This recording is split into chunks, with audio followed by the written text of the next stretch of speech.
time to set up our PHP pool configuration file for this site.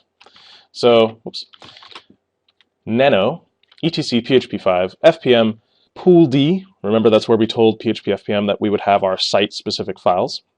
And then we want the yoursitename.conf. In my case, again, this will simply be tutorial Linux. It doesn't really matter what these are named, as long as the names all agree in the configuration files. Otherwise, you have configuration file hell on your hands. So pick a simple name for this first site and use it in all the socket names, all the configuration file names, etc. Go ahead and create that configuration file. And there's going to be a whole bunch of your site names. You could just replace them quickly, but we're just going to say tutorial Linux is going to be the site name. We're listening here. Remember, this is the socket that Nginx and PHP are communicating over. So this socket is tutoriallinux.sock.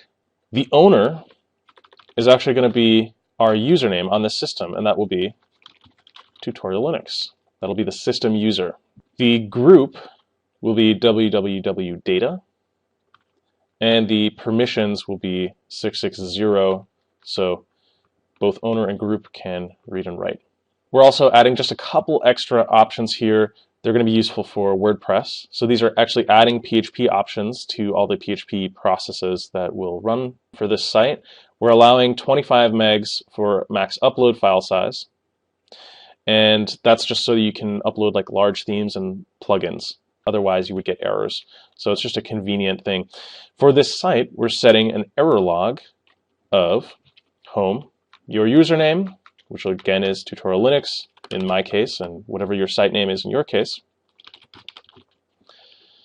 Logs, so this home directory will contain a public HTML directory, a logs directory, and in here will be the PHP FPM error log for this specific site. We're also going to set an open base tier value, which is, don't worry about this too much right now, it's just a security feature of PHP, which says you can only open these directories and you can't go any higher on the file system than this. So you can't go out and, if someone gains control of your PHP process, they can't go and read out etc password or etc group or any of the other files that may be sensitive that you don't want someone to be able to read. So we're saying you can go into the temp directory and do what you want there. You can go into home tutorial Linux, but other than that, stay out of the rest of the file system. Just a bit of security tuning here. So again, your username is whatever your username is. Mine is tutorial Linux here, just for this example. And the socket name is also important. It's got to be the same one as your socket name in the Nginx config file.